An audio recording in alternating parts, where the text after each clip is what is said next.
Un peu de musique pour commencer. Puis rapidement, dans cette conférence, le ton est donné. La découverte de Christophe Colomb s'apparente à une invasion. Ici, il est question des héros de la liberté. Alain Minjouk et Kalinia y tient à apporter son témoignage. Des communautés amérindiennes excellaient dans l'art de la guerre. Elles aidaient également les Noirs et les Nègres marrons qui fuyaient le joug du colon esclavagiste. Ces histoires-là sont quand même méconnues. Et c'est par rapport à nos grands-parents qui nous expliquaient.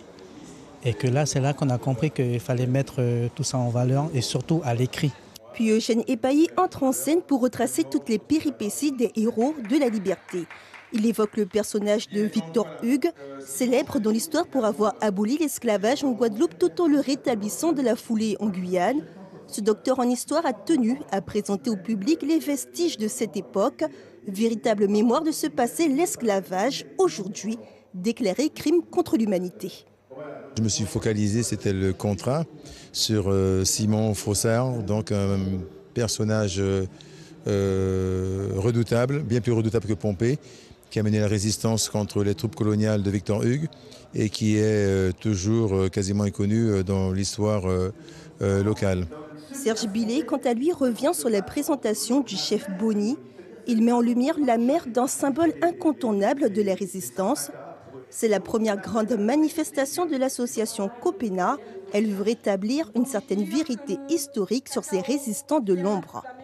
Ces hommes et ces femmes et ces enfants ont fait des choses qui sortent de l'ordinaire. Ils ont, avec les peu de moyens qu'ils avaient à l'époque, véritablement lutté de façon très tactique, très organisée et extrêmement courageuse pour les conditions de l'époque. C'est permettre aux jeunes et aux moins jeunes d'avoir des repères de fierté de ce que nos ancêtres ont fait. Et d'avoir ainsi une énergie, je dirais, pour vivre en harmonie, mieux se connaître entre nous, mieux se respecter entre les différentes communautés. Ce sont les tambours et les rythmes de la communauté Bushinagé qui referment cette conférence. Une soirée pour montrer qu'à une époque, des résistants ont lutté pour retrouver leur liberté et toute leur dignité.